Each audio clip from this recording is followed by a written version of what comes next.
Good afternoon, I'm Hayden Balgavy. Here's a few stories we are following today. Now at noon, some races across the country still too close to call, but the state of Arkansas has spoken and elected its first woman to serve as governor.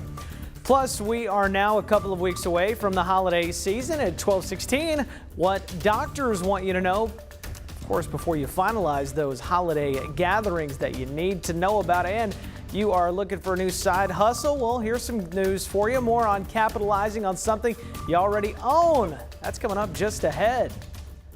First, we want to check in with meteorologist Nathan Scott. Nathan and I were just talking before the show started, and you're telling me, Nathan, we already had a shot at breaking a record, and now it's probably going to happen?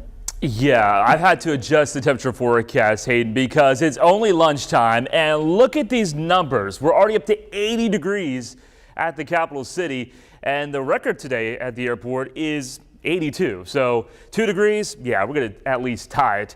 Other temperatures around the region, 79 in Russellville, 79 in Arkadelphia, 80 in Stuttgart. The clouds are evaporating as they move off to the west. We've got a little bit of a breeze kicking in from the south-southeast, about 6 to 12 miles per hour, and that's going to send the numbers up into the low 80s area-wide. So we will see maybe the potential of a few record highs being broken, but don't get used to it. There you see 83 is what I'm forecasting today, but look what happens going into the weekend. We've got a strong cold front that'll swing through here on Friday, and that will send the temperatures down very quickly. So Sunday morning, you'll start off the morning into the 20s and 30s. And looking ahead going into next week, we got some cold air in place. We're going to have a little bit of moisture moving in from the west and southwest. And some weather information is saying there's a small potential. There could be a little bit of winter precipitation.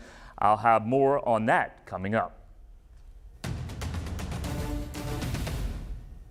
I know it will be the honor of a lifetime to serve as Arkansas's 47th governor and the first female governor the state of Arkansas has ever had. Sarah Huckabee Sanders getting over 500,000 votes to become the next governor of Arkansas. The Republican fought off tough criticism from Democrats over her ties to former President Donald Trump, ultimately overcoming the challenges. Now new at noon today, Sanders' Democratic opponent Chris Jones has now conceded, congratulating the next governor on her win. Now in a statement sent just a few minutes ago, Jones says, quote, "I congratulate Governor-elect Sarah Huckabee Sanders on her history-making election as the first woman elected governor of Arkansas. While we disagreed on the issues, there is no denying Sarah's love for Arkansas. I believe, as I have always believed, that we must come together for the sake of Arkansas. Sarah and her family will remain in our thoughts and prayers, and I urge everyone to give her the chance to succeed and make Arkansas a better place for all." As for what's next, Jones teased an announcement in the coming days about his plans for a new project after the election. What an incredible night for all of Arkansas, really, and a historical night.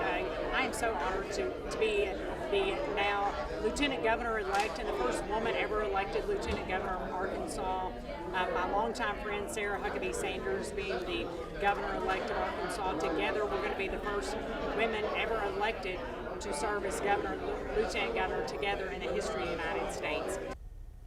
Meanwhile, our current Attorney General Leslie Rutledge will be taking on the role of Lieutenant Governor come January. She defeated her two opponents, Kelly Kraut and Frank Gilberts, last night. The job of the Lieutenant Governor is primarily to serve as the President of the State Senate, only casting a vote in the event of a tie. But if a governor dies, becomes disabled, or is removed from office, the Lieutenant Governor is the first in line to replace them. Speaking of Lieutenant Governor, Tim Griffin, who is currently in that role, will take over for Rutledge as Attorney General. This will be Griffin's second position in the state's executive branch. He also served as an Arkansas congressman from January 2011 until 2015. As more numbers continue to come in today, we're learning all 4 ballot issues failed to pass. Now, the losses come despite millions of dollars spent on the push to legalize recreational marijuana. Now, aside from recreational marijuana, issue 2 was perhaps the next amendment that caught the most attention from voters this year. Arkansans voted to deny issue 2 with 59% voting against the measure. Now, with issue 2's rejection, the simple majority, 50% vote, was needed for a bill that won't change to the proposed 60% supermajority. Turning now to the mayor's race in Little Rock, Frank Scott Jr. will continue to serve as mayor here in the capital city after a resounding victory on Tuesday. Now this comes as Scott received just under 50% of the vote, avoiding a runoff with Steve Landers that many had projected heading into the race. Now Landers is just shy of 41%. Over the next 4 years, Scott says he hopes to continue moving forward, improving the capital city. And if we continue to throw away the past and move towards the future, we will continue to grow forward. Because we are now the city that we can be and be much more, to truly be the city of the New South. So I just want to take this time right now. You all gave me 4 years in 2018. You all gave me another 4 years tonight. Now, the mayor adds one of his administration's top priorities is crime prevention and that he will continue to focus on it over the next 4 years. Remember, you can get the full results for local, county, and state races right on your phone. Just text the word VOTE to 501-376-1111. Our election voter guide has now become our election results guide. Well, there are still many races to be decided, but with control of Congress at stake, some of last night's midterm election results are coming as a surprise to many election pundits. CBS News projects Republican Ron Johnson the winner in Wisconsin's tight Senate contest. While vote counting continues in 4 other Senate races, Skylar Henry has the very latest from D.C. Thank you so much. John Fetterman's hard-fought win over Mehmet Oz in Pennsylvania's Senate race helped to lift Democrats to a better night than many expected. And this campaign has always been about fighting for everyone who's ever been knocked down that ever got back up. Control of the House is leaning Republican, while the Senate is still up for grabs with vote counts still ongoing in 4 races. We are not sure if this journey is over. Georgia's Senate contest is likely headed for a December runoff, with incumbent Raphael Warnock and Republican challenger Herschel Walker both short of the required 50% threshold. We're in a fight, are we not? We're in a fight.